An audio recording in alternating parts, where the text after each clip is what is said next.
عمر کا حصہ میں نے یہ بزرگوں سے بھی اس طرح کی باتیں سنی ہیں، نوجوانوں سے بھی سنی ہیں کہ بڑے سکون کے ساتھ کہہ دیتے ہیں خیر حدیث ہی ہے نا، خیر یہ سنت ہی ہے نا، کیڑا کو قرآن سے آیا ہے۔ اس کا مطلب کیا ہوا کہ حدیث پہ عمل سکھوں نے کرنا ہے، ہندوؤں نے کرنا ہے؟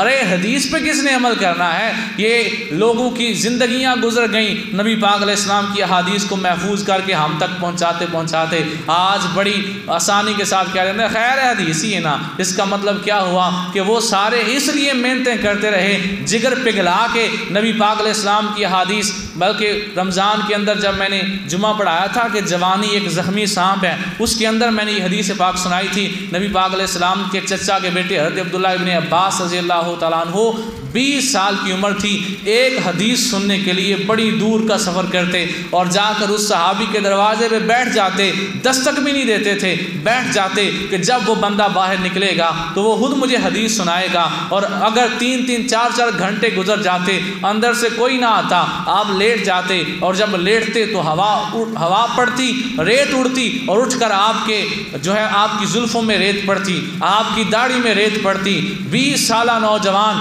ایک حدیث کے لیے زمین پہ لیٹا اور اپنے بالوں اور سر کے اندر ریت ڈلوا رہا ہے، اور وہ بندہ بھی عام نہیں تھا، میرے نبی پاک علیہ السلام کے سگے چچا کا بیٹا حضرت عبداللہ ابن عباس۔ ایک حدیث کے لیے لوگ اتنی محنتیں کرتے رہے۔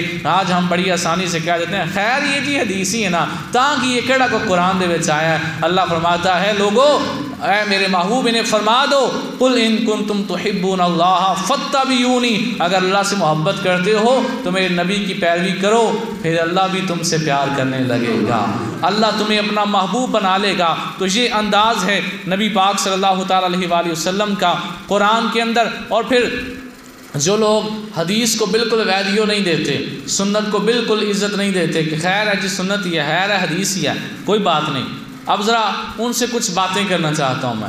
سب سے پہلے نمبر پر اللہ نے قرآن میں بڑی جگہ قیامت کا ذکر کیا ہے، لیکن قیامت کی نشانیاں اللہ نے قرآن میں نہیں بتائیں۔ وہ کس نے بتائی ہیں؟ حدیث نے بتائی ہیں۔ بولیں سارے، کس نے بتائی ہیں؟ حدیث نے بتائی ہیں۔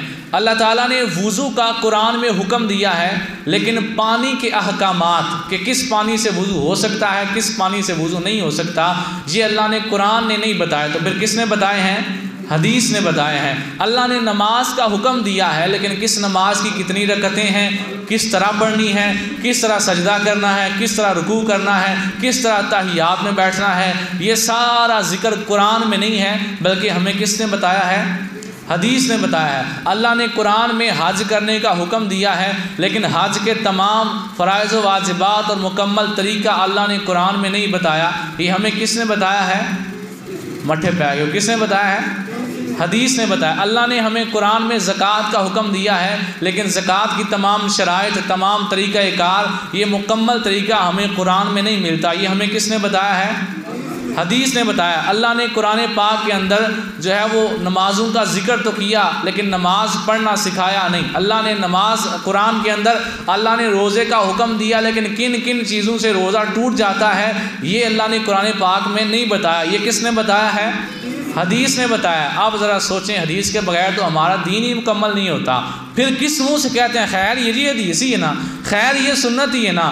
پتہ چلا اگر چاہتے ہو کہ کامل مسلمان بن جاؤ تو جس طرح سچے دل سے قرآن کو مانتے ہو، اسی طرح سچے دل سے حدیث کو بھی ماننا پڑے گا، اور سرکار صلی اللہ تعالیٰ علیہ وآلہ وسلم کے تمام جو فرامین ہیں ان کے اوپر عمل کرنا پڑے گا۔ اور اللہ تعالیٰ نے باقاعدہ ہمیں تو نماز، روزہ، حج، زکوٰۃ، یہ چیزیں تو جو ہے وہ اولین ہیں، ان کے علاوہ بھی اللہ نے ہمیں حکم دیا ہے کہ تم اپنے نبی پاک صلی اللہ علیہ وآلہ وسلم کے ساتھ ان سے معاملات حل کرواؤ۔ اللہ قرآن میں فرماتا ہے فَإِن تَنَازَعْتُمْ فِي شَيْءٍ فَرُدُّوهُ إِلَى اللَّهِ وَالرَّسُولِ، اللہ فرماتا ہے پھر اگر تمہارا کسی معاملہ میں جھگڑا ہو جائے۔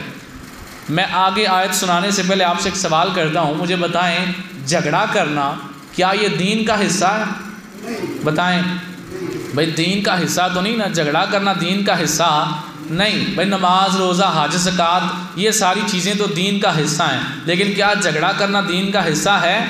نہیں ہے۔ لیکن اللہ کیا فرماتا ہے فَإِن تَنَازَعْتُمْ فِي شَيْءٍ، اگر تمہارا کسی معاملے میں آپس میں جھگڑا ہو جائے تو کیا کرو؟ فردوہ الی اللہ والرسول، اللہ فرماتا ہے تو پھر اللہ کی طرف آ جاؤ اور اللہ کے رسول کی طرف آ جاؤ۔ تمہارا جھگڑا ہو جائے تو فیصلہ خود نہ کرنا، اللہ سے کروانا یا اللہ کے رسول سے کروانا ہے۔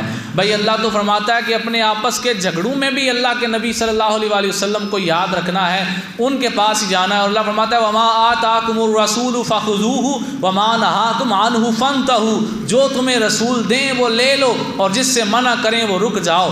اس سے بڑھ کر حدیث کی اور ویلیو کیا ہو سکتی ہے کہ اللہ نے قرآن میں فرما دیا اے میرے لوگو جو میرا رسول تمہیں دے، وما آتاکم الرسول فخذوہ وما نہاکم عنہ فانتہوا، جو تمہیں میرا رسول دے وہ لے لو اور جس سے منع کرے اس سے رک جاؤ۔ پتہ چلا اللہ فرماتا ہے جو کام کرنا ہے اللہ کی مرضی سے کرنا چاہتے ہو تو پھر تمہیں اللہ کے نبی کی حدیث کی طرف آنا پڑے گا، اللہ کے نبی کی سنت کی طرف رجوع کرنا پڑے گا۔ اور پھر کیوں نہ کرنا پڑے کہ میرے آقا صلی اللہ تعالیٰ علیہ وآلہ وسلم، اللہ فرماتا ہے وما ينطق عن الهوى ان هو الا وحی یوحی، میرا نبی اپنی مرضی سے بولتا ہی نہیں ہے، جو میں کہتا ہوں میرا نبی وہی بولتا ہے۔